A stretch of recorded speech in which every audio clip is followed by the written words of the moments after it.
Welcome to the Champs App podcast, where we help parents and players demystify the world of minor hockey development and recruiting for both girls and boys.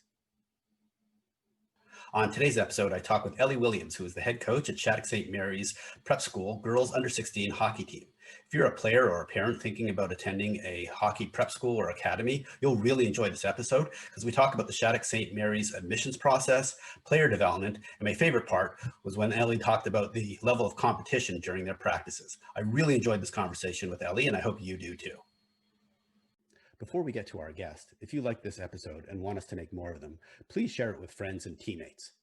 You can also follow, subscribe, and like, and even better, it would be great if you could leave us a review. Now, let's drop the puck and get to the show. I'm very excited to have on the Champs App podcast, Ellie Williams, who is the coach of the U16 AAA Shattuck-St Mary's girls hockey team. Ellie played hockey primarily in Texas before going to Shattuck-St Mary's, where in her senior year, she was the captain of the Shattuck-St Mary's team. She then went on to play her college hockey at St. Lawrence University, the St. Lawrence SLU Saints, where also in her senior year, she was the captain of the team there. And then she returned to her alma mater as an assistant coach and is currently the co-coach of the U16 AAA team. Welcome, Ellie. Thank you for having me. Ellie, really appreciate you being on the podcast. Why don't we just start out with you telling us a little bit about your hockey journey and how you got to being where you are today at Shattuck-St Mary's? Sure. So I really started playing youth hockey in Salt Lake City, Utah. I have an older brother. He's just about 2 years older. And so we both just saw the Mighty Ducks movies. And so he really wanted to get involved with hockey. And so he asked my parents and they let him. And I was really just brought around to the rink. And so I figured when I was the same age as him, I would just do that too. So I did. I started playing boys hockey there, and then I noticed the girls were figure skating, and so I tried that. So I was playing both hockey and figure skating amongst other sports. And then my family moved to Dallas, Texas in just after the 2002 Salt Lake City Olympics. And so I ended up quitting figure skating around 13 years old, I would say. I think I really missed the team aspect of the sport of hockey. And so in Dallas, I played 12U and 14U with the girls. And we switched names quite a bit, but it would be like what the Dallas Stars are now. And so this was my first girls experience. Really fun, enjoyed the camaraderie, all those sorts of things. And then around my, I would say 7th or 8th grade year, I felt it was evident that like my passion for the game was stronger than my peers. I really was enjoying it. Would wake up with jittery feelings in the morning when I would have a game and got really excited and wanted to put as much effort as I could into it. And so I actually found Shattuck-St Mary's through a camp. Gordy Stafford, who's now my boss and the director of the girls hockey program here, he saw me at a camp. And so we just kind of stayed in touch. And I decided my 8th grade year that I was going to go to Shattuck for my high school career. And so I ended up going to Shattuck for 4 years. Such a wonderful experience. And as I'm sitting at Shattuck, it obviously shaped a lot of the decisions in my life. Ask you a question? Yeah, sure. So prior to going to Shattuck, how were you able to get so good at hockey so that Shattuck would be interested in you? Right? Because Utah has an okay development program, at least I'm talking, 18 years later. But back then, even Utah and Dallas were kind of underdeveloped, I would think, in terms of just general hockey development for players, regardless of male or female. So I'm wondering how you were able to kind of develop your skills so well during that period of time. I guess I would answer that with just, I was really competitive. Like I said, I had an older brother, and so I was really following in his footsteps. And I just never really saw a difference between, like, if I was playing boys or girls. I probably didn't even know that I was the only girl in the program when I started. And I just loved it, loved it. It was a part of my identity. Like, that was just me. So I don't know if I was really doing anything specific. Like, I never was like, oh, I have to shoot 100 pucks today. I shot pucks outside because that was who I was. I wanted to be better. You know, I would want to do all the skating things, and like I never looked at it as a task. It was never a like, oh, I have practice tonight, that's something I have to do. It was like, I get to do this. I was so excited. Just really couldn't get enough of it. And I remember my parents starting to ask me when we had moved to Dallas, because you obviously at that point, like, you're starting to realize that hockey's expensive, and like your parents are putting forth a certain amount of funds towards your, you know, your playing. And they were like, you know, do you really like this? And it was like, yes. Like, there was nothing. I played other sports like softball and volleyball. It didn't even come close to what I really enjoyed. So I don't know if there was anything specific other than just like You just had a natural passion for it. Oh yeah, yeah, for sure. I still get so excited when I think about like waking up for whether it was like a house league game or, you know, our state championship or whatever it was. Just so excited to play. So excited. Got it. Okay, so now you made it into Shattuck-St Mary's, and Yep. tell us about your time there. So I played 4 years there, played 2 years on the 16s, 2 years on the 19s. I absolutely loved it. Met wonderful, wonderful friends. Felt like that was like one of the first times where I was like, oh my gosh, there's other people like me. There's other people that love hockey as much as I do and prioritize it in their life like I do.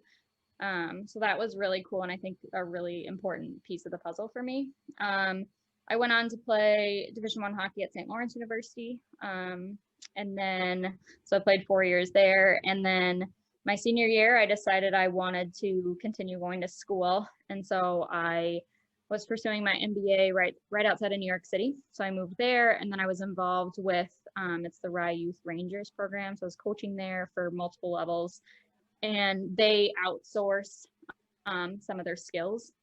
And so I was working with a skills coach, Eric Nates. So he has his own youth company as well. And so I was on the ice like 5 to 7 days a week. And I was just loving it. And I was starting to see like there was this transformation of, you know, my love of the game for playing it to a passion for coaching it, and, you know, helping youth kids get involved and seeing their potential. And like I said, I was on the ice multiple times, sometimes a couple times a day, depending on like how the practice schedule worked out for their kids. But it was just very, like, I was gravitating towards some of the girls that I really just wanted to help them and motivate them and see how they can see themselves develop and help them, you know, see their potential and see what some of the opportunities they could have if they continue to play hockey. And so I was there for 2 years for my graduate program, and I was starting to look at other jobs outside of hockey. And one of the other coaches that I was close with in the program was like, I can't believe you're looking for jobs outside of hockey. And I was like, oh, I don't know. He's like, you're such a hockey junkie. Like, I would have never expected you to get out of hocky. And hey, I guess I had, but before you get on to kind of making it a professional career, one thing which jumps out at me when I looked at your elite prospects profile was you were both the captain of the Shattuck-St Mary's team as a senior and at St. Lawrence University. And to me, that says this is someone who's a leader on and off the ice, someone who's got a lot of character in the locker room.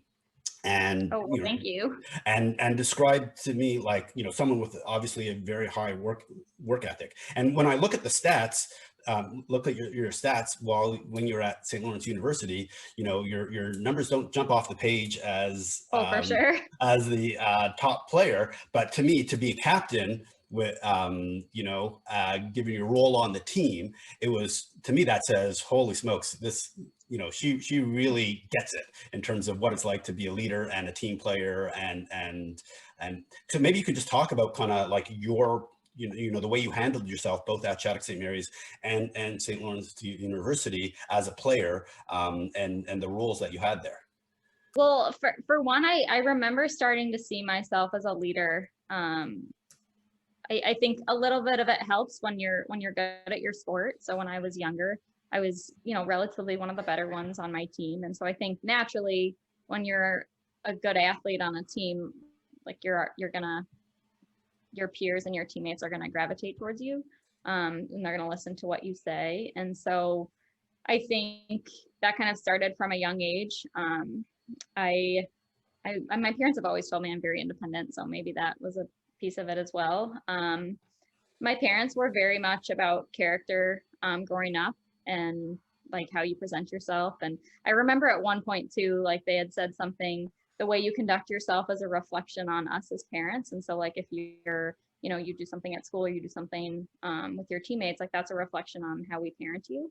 And so I think I was very concerned of that. Like I would never want to disappoint them. And so I just tried to be, you know, authentic in who I was and tried to be a good person. And at Shattuck, we talk a lot about too, leaving the place better than you found it, leaving the program, leaving, you know, different parts of your life better than you found it. And so I kind of live by that a little bit too. Like, and I tell my girls that now.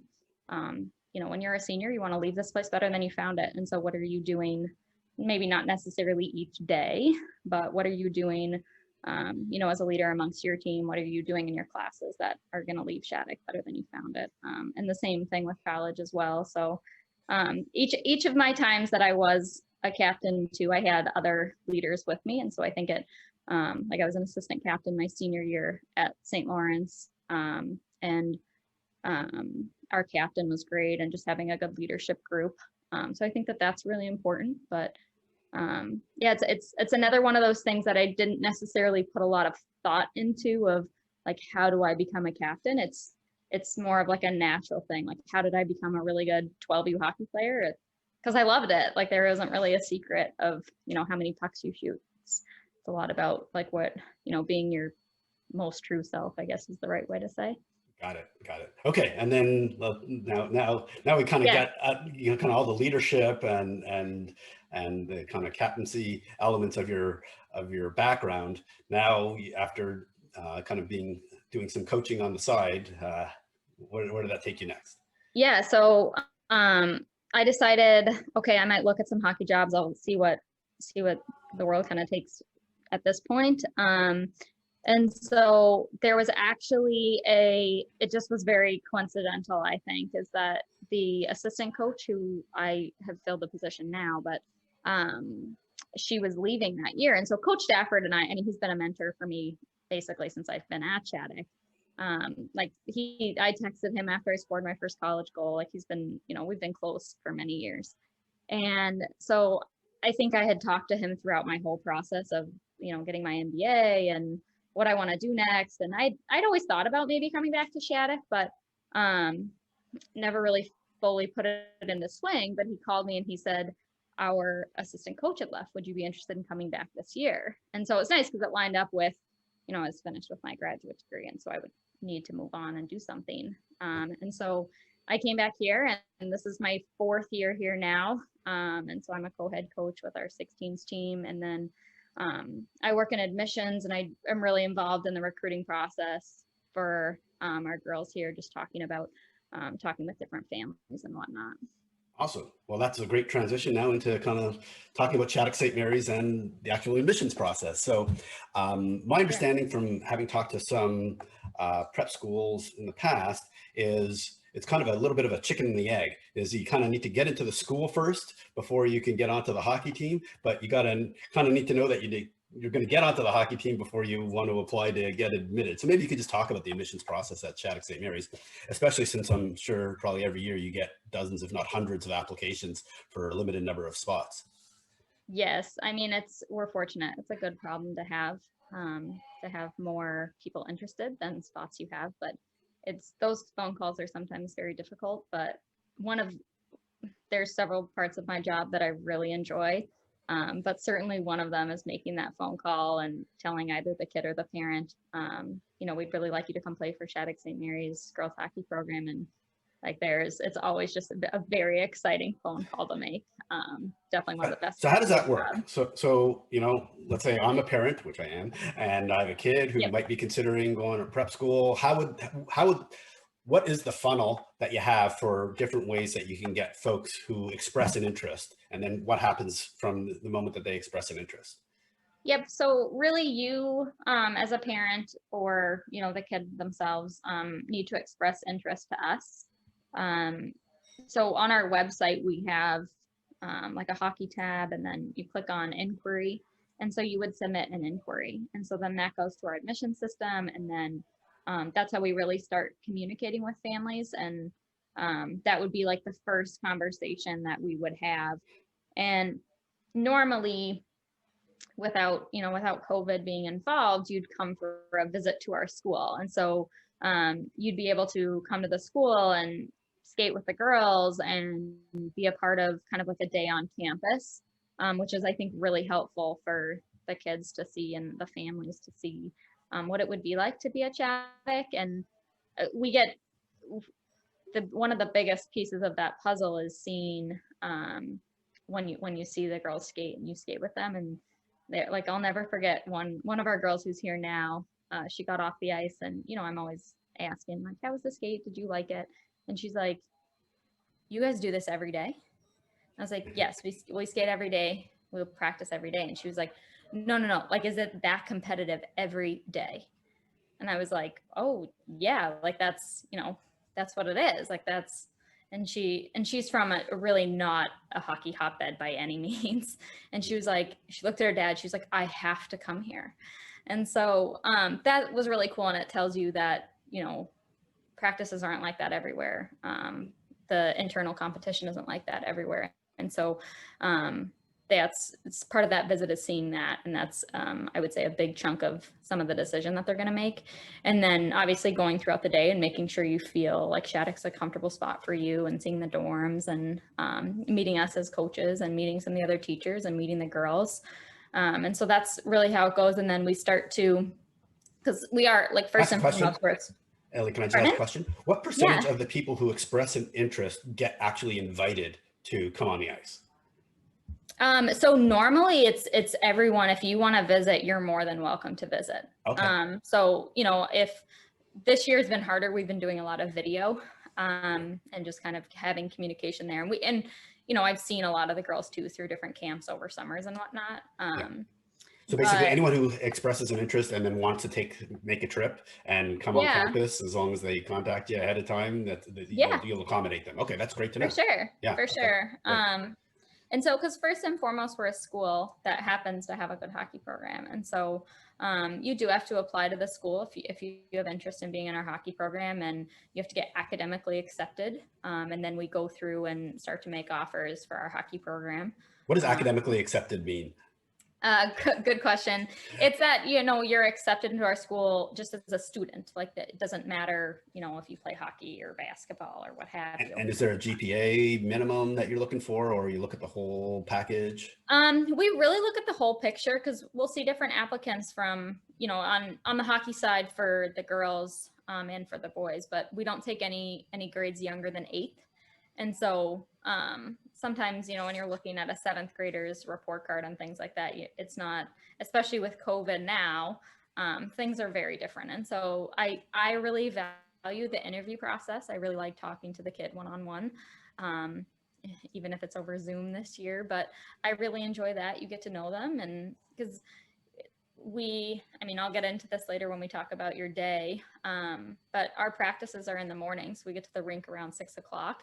And so time and time again, Coach Stafford and I, Gordy and I, talk to each other, and it's about you want kids that are here that are so excited to be at Shattuck, are so excited to get on the ice at 6:30 in the morning and start practice. It's not, we obviously would want to try to find the best hockey players that we can find. That's a big piece of it, and they have to want to come to us, and it has to be a good fit for their family. But we want kids who want to be here and want to get on the ice and want to work and want to develop and want to be a part of this program. That's the biggest thing. And so I really value that in the interview process, and learning a bit about them and whatnot. And so go through the academic, getting academically accepted. And then we'd go through and make hockey offers. And so there's several girls in our program too that it didn't work one year and then it works the next. We really rely on that number of seniors that are graduating, and then that's how many we'll bring in. So we only have 2 teams, so it's 20 and 20.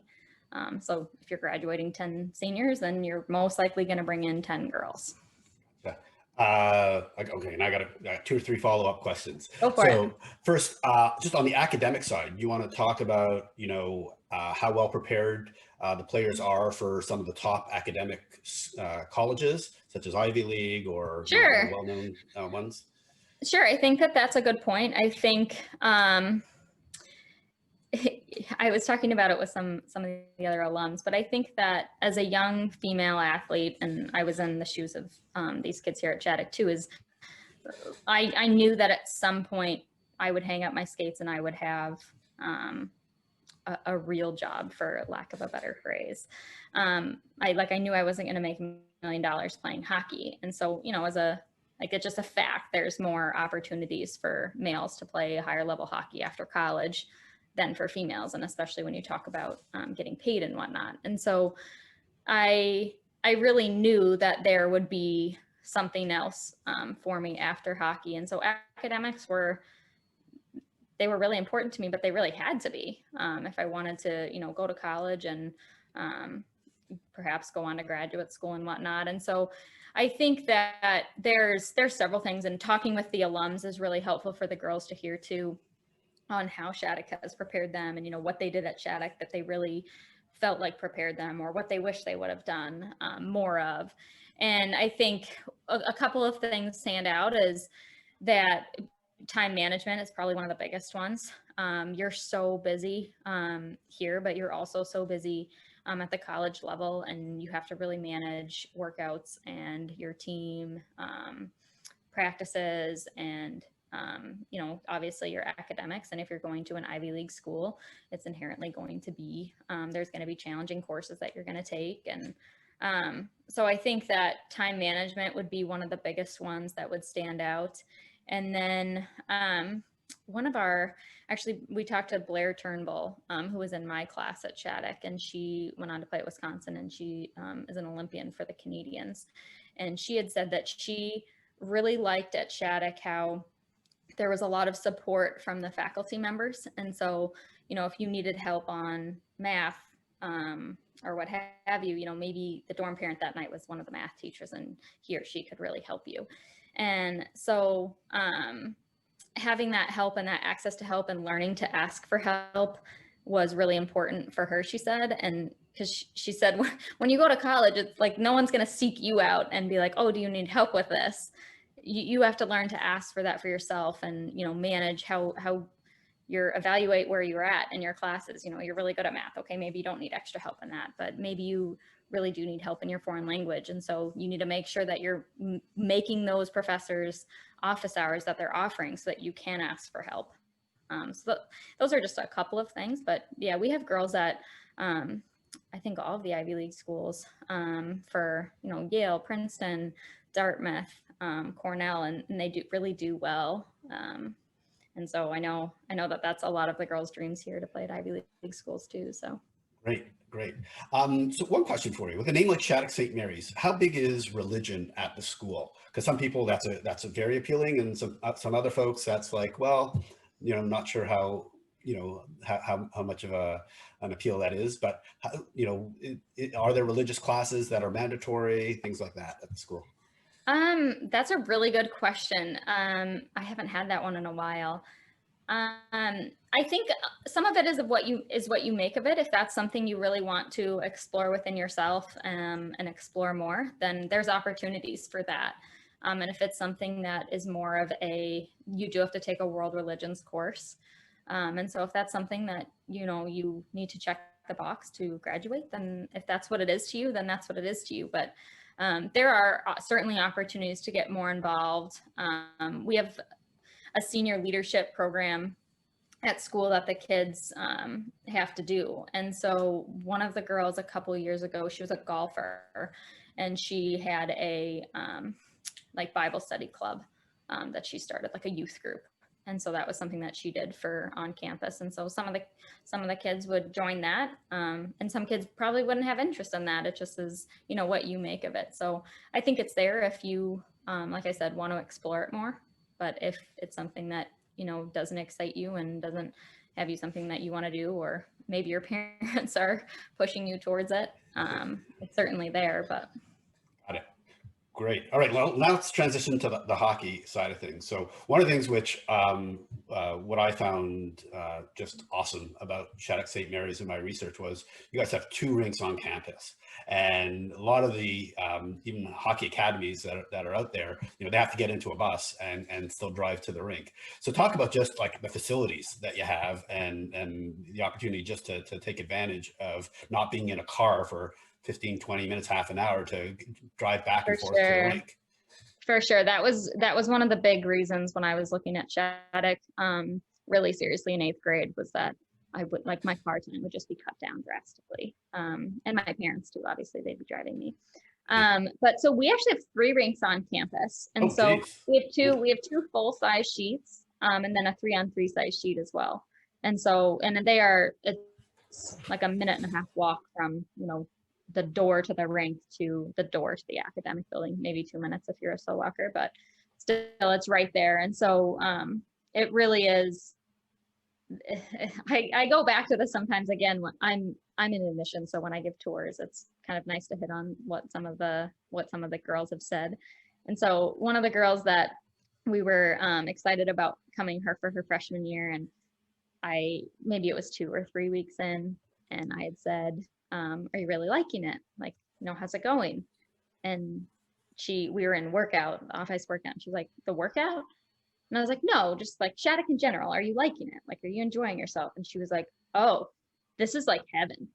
And so it was so cool to hear that, because then she had talked about, you know, I like walk up to the rink to skate during, you know, if I have time in my academic schedule or after school, what have you. After we've already practiced in the morning, I love it. And she's someone too, like you can see it in her eyes, like she has so much passion for the game and so much drive to develop. And that's so cool when you walk 2 minutes up to the rink and you can get on the ice with your peers. Absolutely. Yeah, no, that's I'm sure a huge selling point of just no Sure. more car rides, especially with your parents. Actually, can I just take one step back on something you said a few minutes ago that I forgot to ask you about? So you mentioned that the number of players that you admit or students that you admit to play on the team is directly related to how many people graduate. So if like 10 people graduate, then you bring 10 people in. What is the makeup of those 10 that come in by year? Are they some that come in at the under 16 level, or are there some that come in at the under 19 level? Like, do most players come for the full 4 years, or are they like Sidney Crosby and just come for 1 year? That's a good question. So we really don't have that like the Sidney Crosby you're talking about, where he would go on to play in the NHL, or even like the NTDP, the USNTP for, you know, some of the boys leaving. We don't have that. And so, again, you can look at it different ways, but, you know, our players stay here. We rarely have a kid leave. Like I was thinking back to my time, we had one person, one person decided in the middle of my stint at Shattuck that just hockey wasn't for her anymore. But and then we had one other girl that did not return for her senior year. But you know, we really don't have. You can really rely on that number, like 10 coming. And do they all come in as freshmen, or can you come in as a sophomore, a junior? We only take 8th graders is the youngest that we take, and we obviously can't bring in like 10 8th graders. That would make us too young. And so we space it out and really just see what our needs are. And there's certain times where, you know, maybe a kid like Lacey Eden, who's she made the U18 national team, and she's playing Division I college hockey. She's very talented. She wanted to come her junior year because that's what worked better for her and her family. And so, you know, someone like that, we would take junior year. And so she would go right into play on the 19s. Some of it's age level separation, like your birth year, but some of it is talent. We have a sophomore playing on our U19s team this year, and it just is, you know, there's some talent makeup, there's some what's better for her development. That was actually one of my so you took one of my questions. How do you decide on who plays U16 versus U19? For sure. So that is a lot of it is like your age. A lot of the work is done for you when it just separates by, you know, who can play 16s, who can play 19s, who ages out of 16s, I guess would be the right way to say it. And then, you know, there's that last pool of players. It's usually like your sophomores and your juniors, that there's some age, like the birth year overlap, where they could either play, they could either play on 16s or either play on 19s. And we really, part of Shattuck is that we meet you where you're at. And we're trying to help you reach your ceiling as a hockey player. And some of that is you needing to build confidence and maybe play on the 16s when you could play on the 19s. And you're building confidence, and maybe you have the puck on your stick a little bit more, and maybe more involved in special teams perhaps. And then sometimes it's about, you need to be challenged. And so you're on the 19s team because your, ability warrants that. But there's, Blair Turnbull, who's as I just mentioned, she's a Canadian Olympian. She played junior year on U16s because you're only allowed 2 imports per team. And so she could not move up to the 19s team our junior year because she was a Canadian and there was already 2 Canadian seniors. And, clearly it didn't really impact her hockey journey. She's an Olympian. And so, and Maggie Connors is another one. She came here 8th grade year and she played 8th grade through junior year on the 16s team. She's, a force at Princeton and with Hockey Canada. And so I think a little bit of is it your mindset. And Grace Campbell's another one. She's a senior here for us now.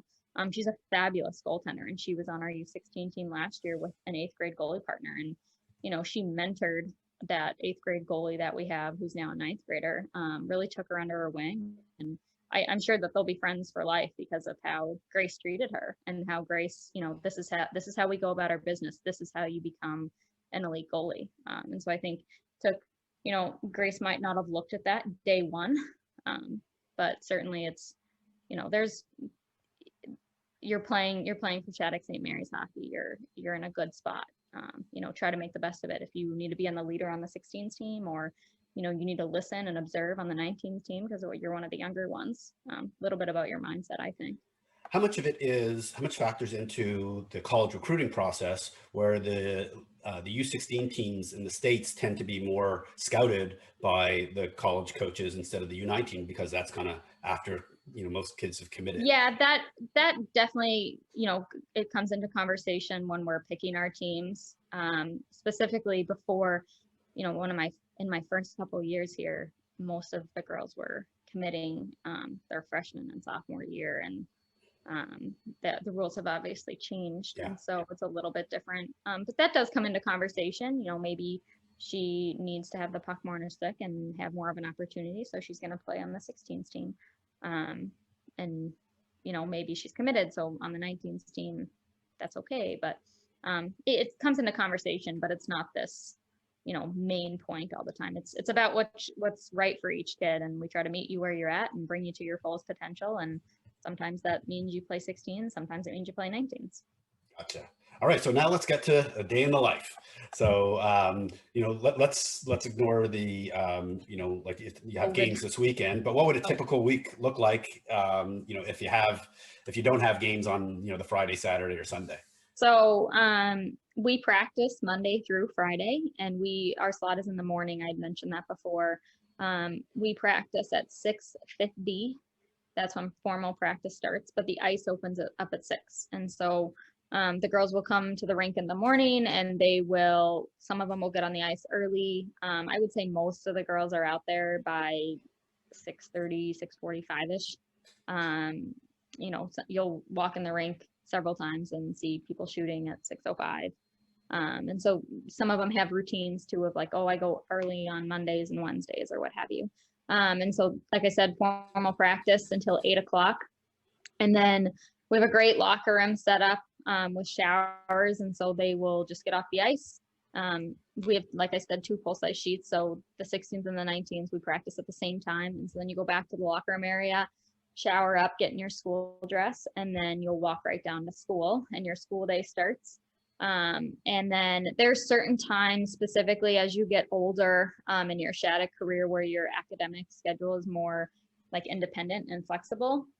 And so that's where you might have times where you can walk up to the rink and do a skill session. But then other times we have, and specifically for this year, because it's very much like, you have your specific times when you're in the rink for COVID protocols.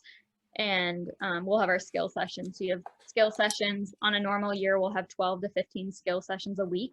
And those are trying to eliminate some of the COVID talk, but those are co-ed, like you don't sign up, you just go. And so you could be on the ice with, you know, some of the AAA boys, Bantam boys, whoever it is. You're out there as a hockey player. And so we have skills coaches within our staff. And so that's another great part that that the girls really enjoy too, and other hockey players at Shattuck, is that you can be on the ice with different coaches that we have. And so it's so nice to hear a different voice, have a different, you know, like I was a forward, and so having one of our coaches that's a defenseman come out to talk with our defense, just hearing things that they have to say, you know, can help you. And so you, like I said, 12 to 15 skill sessions. So that's something that it's not mandatory, you can just go. And then, so that's really your after school commitment. And then on 2 days of the week, we have a strength and conditioning session. And so that's more of like a mandatory, you know, it's planned out and here's what you're going to do. And so you'll do that with your team. But the culture of the program really is you're doing something after school. And it's kind of nice that we practice in the morning. I look at this now as a coach. I didn't really realize it as a kid, but it's nice because you kind of have that day break, like your school day is a little bit of a rest for your body. So you can come back to the rink and work out. You're a little bit fresher. And so you'll have the 2 days a week where it's mandatory off ice. And then there's different skill sessions that you can go to. So you might jump on the ice or you might go work out again, kind of depending on what the weekend looks like. If you have 5 games, you're probably not going to go work out on Friday. And then we have study hall every night from 8 to 9:30. So there's a lot of structure in your day, and then there's a little bit of unstructured time there if you want to hang out with your friends. And certainly it's not like that this year, but mingle with the student body and whatnot, that's important too. And then you're back in your dorms at 8 o'clock, and then go to bed and you do it all over again. Does anybody not live in the dorms? Like I think Yes, you have we one have day player school. who's from Faribault. So Yeah. We have 10 day students amongst our 40 this year. So okay. it's really up to the family's preference. Yeah, Gotcha. but what's good for you. Gotcha. So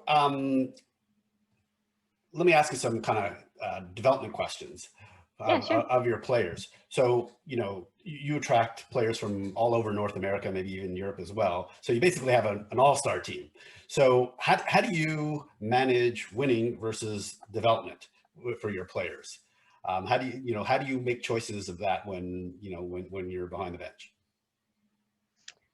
Good question. I think the first thing that came to my mind was that winning is a byproduct of the development that the girls have. And so it's not necessarily about, winning each game. It's about developing, and, you're trying to meet each kid where they're at and get them to their fullest potential by the time they leave Shattuck, whether they're here for 1 year or for 5 years.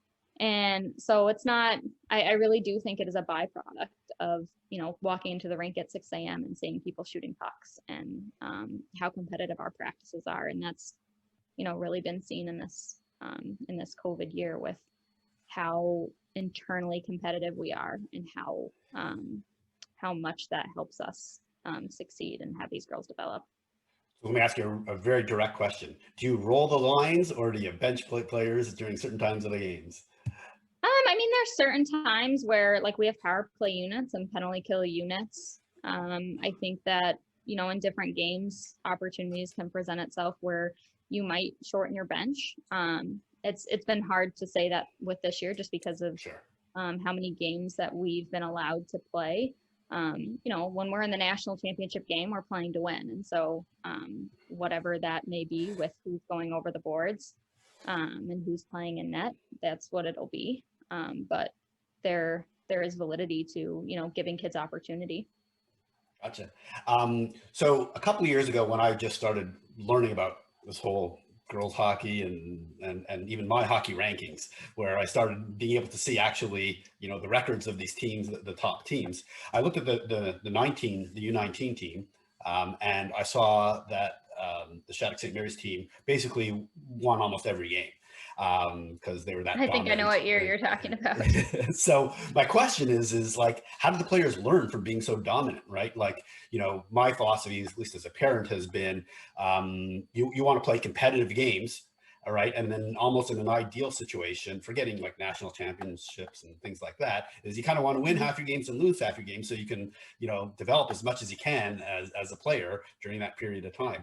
What do you say to like, someone who has an observation saying, well, why do I want to go to a place where all we do is win? We don't never face adversity. I would ask how competitive your practices are. And so that's the first thing that popped into my mind. I mean, that team, when they practiced, it was just like incredible. It was incredible to watch them practice. How so? I think it's not like that everywhere. It's not as, I'm going to knock you off this puck, and because you're my friend and because I want to make you better and you want to make me better. And, competition is the sincerest form of friendship. And so I think that with that team in particular, and my response to that, if a parent were to say that, is that they're practicing 5 days a week for, 70 to 80 minutes with some of the best girls in the world at that age group. And what are you going to play? Maybe 2 to 3 games on the weekend, and not every weekend either. And so learning to play, and then so if you want to play on the Olympic team or you want to play Division I hockey, you're going to play Division III hockey, what's going to help you be ready to play with good players? Playing with good players.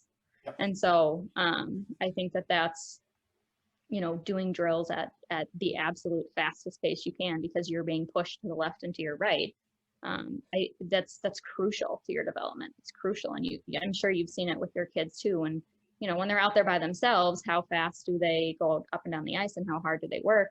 Put them on the ice with 3 kids their age group that push them. It's different. And so I think that's kind of back to when I said that girl on her visit was like, I have to come here because the practices are so competitive. She's someone, you can tell she's a hockey player. She's not just a girl who plays hockey. She's a hockey player. And so I think seeing that and seeing, wow, like this is 5 days a week who I'm competing against. And then obviously they're on your team when, you go to compete against other teams. But you're practicing way more than you're playing, specifically this year, but for every other year, you're still practicing more. And so it's so important to have that. And then, when you make it hopefully to the Division III or Division I, and perhaps make it to the Olympic level, you're ready to play with players that are good, and that are elite and that know how to prepare for games, because you've been doing that your whole life. Yeah, I love that answer. Thanks.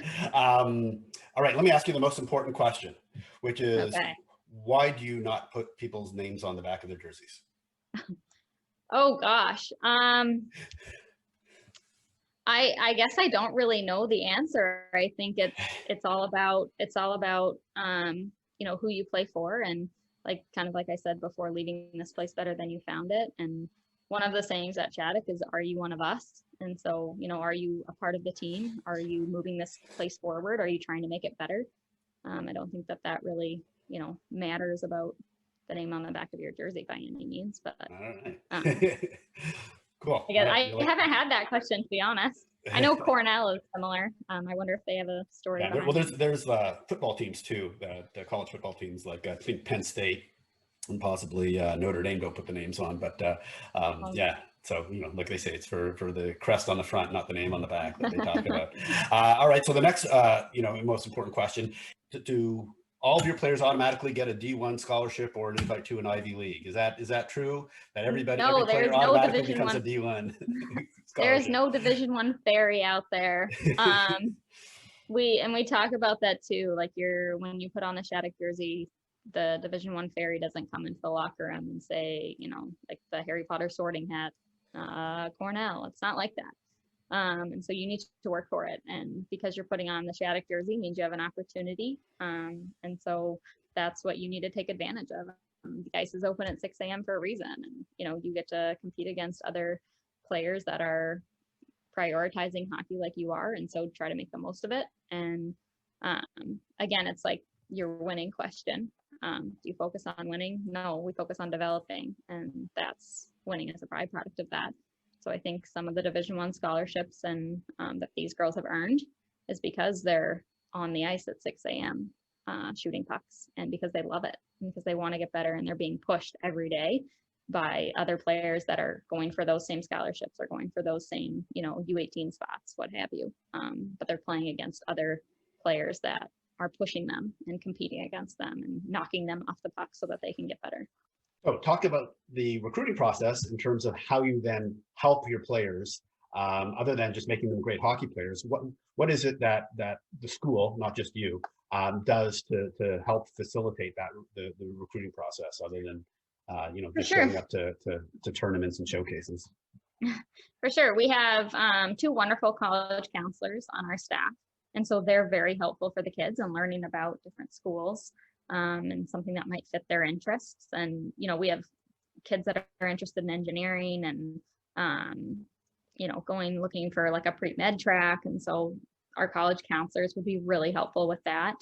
I've gotten a lot of mileage out of connecting alums with some of our current players. And so we've done, Zooms have been a thing this year. And so we've done an all Ivy League Zoom, and our girls got a lot out of that, just asking questions, asking what it's like, why they chose an Ivy League school, why did they choose that Ivy League school, different things about their process. But, I really try to sit down with each of the girls, and, having a good relationship with them is so important, and having an individual relationship where I know about them, and having, it's your journey. You're going to have your peers might commit before or after you, and they're going to commit to different schools, but it's about your journey, and just focus on, what you need out of this college process and what you're looking for. And so, making the decision that's best for you and not someone else. So colleges, we'll talk to several during the week, each week, and asking, what are your needs for this year, or have you watched this player, that type of thing. And it is cool too, because you'll ask, like I had a coach ask last week, how is this certain player off the ice, and she's great, but I could really speak to that because I've seen her in the dorms, I've seen her in the hallways, I've seen her with her teachers, I've seen her outside of the rink. So it was nice to be able to talk about that. But it is really about your individual process, and then being candid with each coach and saying, what I think that they would bring to your team. Nice. All right. Well, correct me if I'm wrong. Are 100% of your U19 players committed already to college? I don't think 100% of them. I think a couple of them are waiting on some COVID situations. Okay. So not at this point. Okay. So you're close though. Yeah, for sure. Okay. So speaking of COVID, as I mentioned to you a little bit earlier, I saw that you haven't played since November, but you'll have some games coming up, I think, hopefully starting next weekend. So maybe just tell me how you've dealt with this whole COVID situation. Obviously, having your own rinks certainly helps if. Oh, for sure. And things like that. Yeah, I think the pandemic definitely works to our strengths with having 3 rinks right on campus. We'll have, like, you have your practices in the morning where you might be working on control breakouts or power play or penalty kill, and then you can go to the skill session and be working on, punch stops or one-timers or other really like isolating certain skills of the game. So being able to do that with, the ice time availability is great for a specific year like this. And then I really do try to focus on like that specific day and not try to get too wrapped up in the past or the future. I have them for 70 to 75 minutes every morning. And so my job is to make them better. And so COVID has really almost forced you to do that and forced you to stay present. And so just really trying to focus on that day and, this is the best part of your day. What are we going to do with it, type of thing? Because you really don't know what tomorrow's going to bring. You have no idea. And so I think that it has really played to our strengths because, like I said, our internal competition is unlike any other, in my opinion. And so being able to get on the ice with, we do things together at points with both of our groups. And so being able to compete against, if you're an 8th grader, you might be going against someone who's, headed to Yale next year, headed to Wisconsin, wherever it may be. That's, I would be shaking in my boots a little bit. I'd want to compete pretty hard if that was me. So, but it's nice because you do really get to see these seniors be leaders and take some of these younger girls under their wing. And I think that they are trying to help them through this pandemic just as much as we're trying to help our seniors too. This is obviously a tough year for them. Yeah, absolutely. Especially with the blackout period taking place on the recruiting side. So. Yeah, for sure. And like, this is not how you envision your senior year, but like I said, stay present. What are you doing today? What are you trying to focus on today? Right. Now, separate from COVID, just in general, assuming things get back to normal in the next few months. So what advice do you have for players or parents who are considering a prep hockey academy? What would you tell them to think about? This is something that I thought about a little bit. And so the one would be to make an educated decision, ask questions, think of your daughter outside of a hockey player, and do the best you can to find those answers. But the other would be to like evaluate your daughter's situation. You're only this age once, and so having adolescents that your peers that you bond with and that you connect with is really important. And so I look back to some of my experience, and when I was in, I think it was 8th grade, I had gone to Toronto for a tournament, and I'd played so well, and I just was like a really great tournament for me. I think I had really started to see then, like, okay, like I'm actually pretty good at hockey. Like this is good. And I had won MVP of the tournament, and I came back to my school, and I don't even know, there might have been one other hockey player in my school. It certainly no one knew what the heck happened. Yeah, right? I mean, and I had to fake sick for school so many times because our back then, I don't know if they do it now, but like you couldn't petition to be like, oh, I'm a different athlete than what the school sports that you have. And so I had to say I was sick all the time so that like I wouldn't get in trouble. The truant officer wouldn't come after you. Yeah. And so I remember I came back, and it's like, I just felt like I had no one to really connect with. It was like everyone was kind of talking about what they did over the weekend, and I had missed 4 days, Thursday, Friday, Saturday, Sunday of, that peer group of mine of whatever they did when I was in Toronto playing hockey. And so I remember sitting at the lunch table and kind of just being like, I just want to go play hockey. I just want to talk about hockey, or, that's my identity. And I don't even know if they were talking about the mall or whatever was, fun back then. I don't know if it's TikToks now, whatever it is, but I encourage you, like, if that's your daughter, if you feel that hockey is this huge part of her identity, and, her peers, does she have peers that align with that? Because if you're, at this age, if you have peers that you align with, then that's great. But if you don't, you're either going to be more isolated and more introverted, which is fine, or you're going to, perhaps be influenced by others and be, maybe not the best version of yourself. But so I think that you do have to evaluate the situation that your daughter's in. If you're in Texas like I was, it's a different story than when I was growing up there. But if you grow up in Minnesota, you probably have a lot of peers that play hockey and are competitive and are wanting to play at the highest level possible. If you grow up in, different parts of the country, then it might not be like that. So you kind of have to evaluate what your situation is. But just really encourage people to ask questions and find out what places have to offer. I didn't even know other boarding schools existed. I only knew about Shattuck. So I definitely got really lucky for doing that camp. And that's, Coach Stafford saw me do that camp, and that's really what it led to. But I didn't even know, I had no idea on the East Coast there were all these schools, and you could play hockey for, a club team and a school. I had no idea. Exactly. All right. Well, this has been awesome, Ellie. Let me ask you a couple questions. Are you going to be attending any showcases or like prep showcases in the next few months, assuming that things turn back to normal to recruit, or are you going to be running any camps for Shattuck-St Mary's over the summer? We have our summer camp I shouldn't say every summer. End of June. Last week in June, I believe. But yep, hopefully we have our summer camp come back, and we go recruiting throughout the summer to some different camps and try to see some of the girls that had inquired through our system. So yeah, that's really what we have planned. Awesome. And how can people find you online? Are you on the Shattuck-St Mary's website? Or are you on Instagram, anything like that, that people can find you if they want to learn more about you? I handle the Shattuck-St Mary's girls hockey Instagram account. So you can go there, but our website has great information. And like I said, if you click the hockey tab, you can inquire. My email's on there. I'm happy to talk with any family or anything like that. If you're, seeking advice or wanting to learn more about Shattuck.